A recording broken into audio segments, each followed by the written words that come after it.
સીતારામ સીતારામ બાપા સીતારામ સીતારામ સીતારામ. આમાં જો દુકાનના માલિક છે શેઠ. માલિક તો બાપા સીતારામ છે, આપણે માલિક નથી. આપણે માલિક કૃપાથી આપણે એકદમ રીઝનેબલ ભાવમાં આપે છે. આપણે કઈ ચપ્પલ એના તરફથી પણ આપ્યા છે.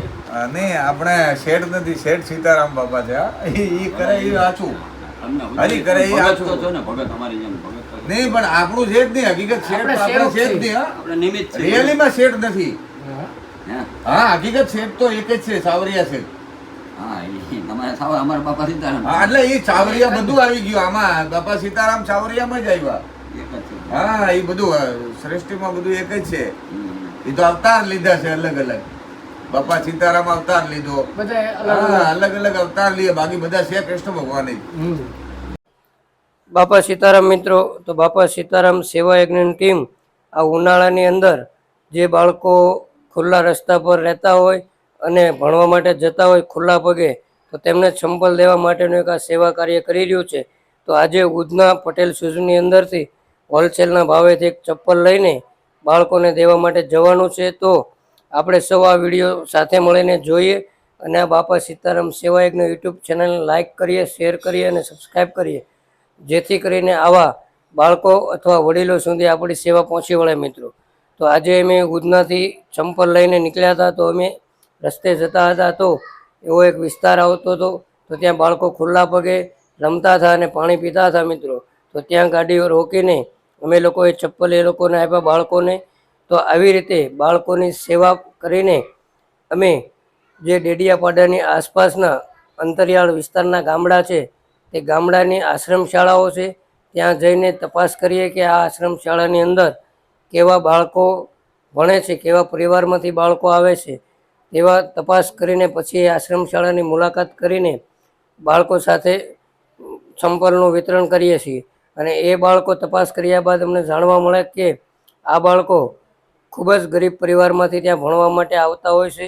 તેમના માતા પિતા મજૂરી ઉપર કામ કરવા જતા હોય છે. તો મજૂરીની અંદર તે લોકોને 250થી 300 રૂપિયા મળતા હોય છે આખો દિવસ આવા તડકાની અંદર મહેનત કરતા હોય ત્યારે. ને આ બાળકોને ત્યાં આશ્રમ શાળાની અંદર ભણવા મૂકી જતા હોય છે.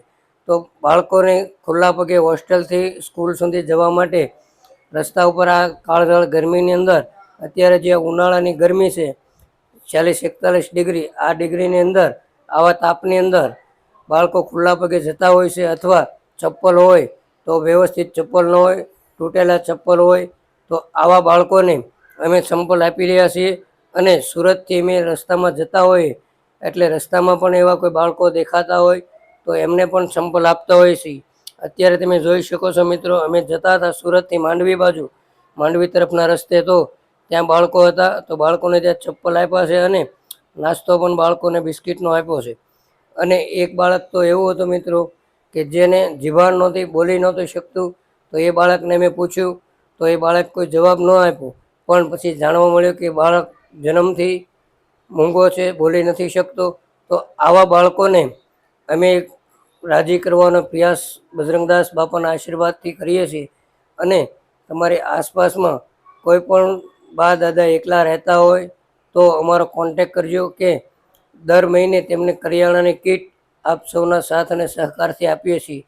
તો બાપા સીતારામ સેવા યજ્ઞ આવી રીતે સેવા કાર્ય કરે છે આપ સૌના સાથ અને સહકારથી. તમે જોઈ શકો છો આ બાળકોને ચંપલ અમે સૌ અમારી પૂરી ટીમ આપી રહી છે મિત્રો. તો બાપા સીતારામ સેવા યજ્ઞ 1 વર્ષથી આ એક સેવા કાર્ય કરી રહ્યું છે. તો બજરંગદાસ બાપાના આશીર્વાદ આપ સૌ ઉપર સદાય રહે. અને સૌ દાતાશ્રીઓનો અમે આભાર વ્યક્ત કરીએ છીએ કે દાતાશ્રીઓના સહયોગથી એક આ સેવા કાર્ય થઈ રહ્યું છે મિત્રો. અને આપણે મનુષ્યનો અવતાર મળ્યો છે તો કોઈ જરૂરિયાત લોકોને આપણી નાની મોટી મદદ કરવી એ એક આપણો માનવ ધર્મ છે. અને માનવ સેવા એ જ પ્રભુ સેવા ગણાય છે મિત્રો. તો કાંઈ ને કાંઈ કોઈ પણને આપણે ઉપયોગી થઈએ, આપણા જીવનમાંથી કોઈને કાંઈ શીખવા મળે એવા કાર્ય આપણે સૌ સાથે મળીને કરીએ મિત્રો. તો આપ સૌને એક વિનંતી છે કે તમે આ બાપા સીતારામ સેવા યજ્ઞ યુટ્યુબ ચેનલને શેર કરો, લાઇક કરો અને સબસ્ક્રાઈબ કરો. અને આપ સૌને કાંઈ પણ સપોર્ટ કરવો હોય તો અમારો ગૂગલ પે નંબર યુટ્યુબ ચેનલમાં મળશે. અમારો કોન્ટેક નંબર પણ આપ સૌને